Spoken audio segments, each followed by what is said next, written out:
তো বন্ধুরা, জ্যোৎস্নার রীতিকথায় আইটি নতুন পর্বে তোমাদের সকলকে স্বাগত জানাই। বন্ধুরা, আজকের পর্বে আমরা জানবো 2024 সালে অগ্রহায়ণ মাসে গুহ ষষ্ঠী বা চম্পা ষষ্ঠী কত তারিখে পড়েছে, তার পূর্ণাঙ্গ সময়সূচি এবং এই ষষ্ঠী পুজোর গুরুত্বটা কী বা মাহাত্ম্যটা কী এটা জানবো।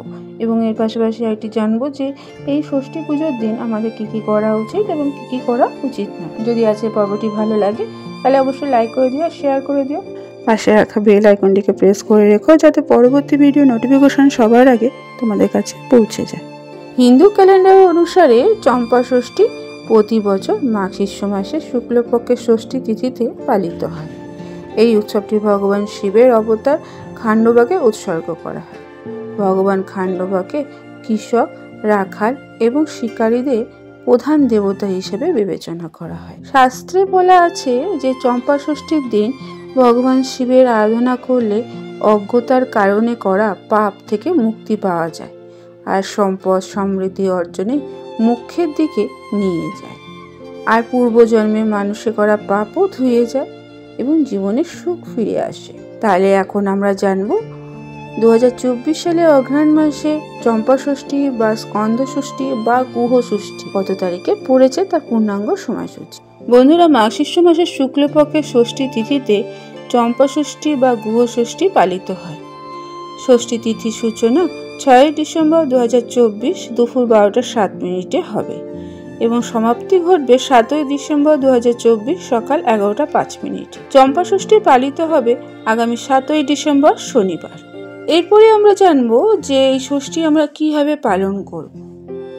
সংকল্প গ্রহণের পর মাতা পার্বতী ভগবান শিবের সঙ্গে কার্তিকের মূর্তি স্থাপন করতে হবে এবং প্রতিমা স্থাপনের পর ফুল, মৌসুমী ফল, শুকনো ফল, জল, সলতে প্রদীপ, গোটা চাল, হলুদ, চন্দন, দুধ, গরুর ঘি অর্থাৎ ঘৃত, গরুর দুধ থেকে তৈরি ঘৃত, সুগন্ধি ইত্যাদি দিয়ে পুজো করতে হবে। পুজো শেষে 3 দেবতার আরতি করতে হবে এবং সন্ধ্যায় ভজন কীর্তন করা দরকার। ধর্মীয় বিশ্বাস অনুসারে চম্পা ষষ্ঠীর দিন ফল খেয়ে উপবাস রাখতে হবে। এটি ভগবান শিব, মাতা পার্বতী এবং ভগবান কার্তিকের আশীর্বাদ নিয়ে আসে। বন্ধুরা, তোমরা কি এটা জানো যে হিন্দু ধর্মে গুহ ষষ্ঠীর দিন বিশেষ গুরুত্ব বন্ধুরা তোমরা কি জানো হিন্দু ধর্মে গুহ ষষ্ঠীর গুরুত্ব বিশেষ রয়েছে। এই ষষ্ঠী অর্থাৎ স্কন্দ ষষ্ঠীর দিনে ভগবান শিবের পুত্র কার্তিকেয় পুজো করা হয়। বিশ্বাস করা হয় যে এই দিনে ভগবান কার্তিকেয় রাক্ষস তারকাসুরকে বধ করেছিলেন এবং এই ষষ্ঠীর উপবাস রাখলে কাম, ক্রোধ, আসক্তি, অহংকার এই সবগুলোকে ধ্বংস করে, জীবনে সুখ শান্তি ফিরে আসে। তাই চম্পা ষষ্ঠীর দিনে ভগবান কার্তিকের সঙ্গে খাণ্ডবার বাবা পুজো করা হয়। ভগবান শঙ্করের এই খাণ্ডবার রূপকে কৃষক, রাখাল ও শিকারীদের অধিপতি বলে মনে করা হয়। এরপরে বন্ধুরা আমরা জানবো গুহ ষষ্ঠী বা স্কন্দ ষষ্ঠী বা চম্পা ষষ্ঠী এই দিনে আমাদের কি কি করা উচিত এবং কি কি করা উচিত না। তাহলে প্রথমে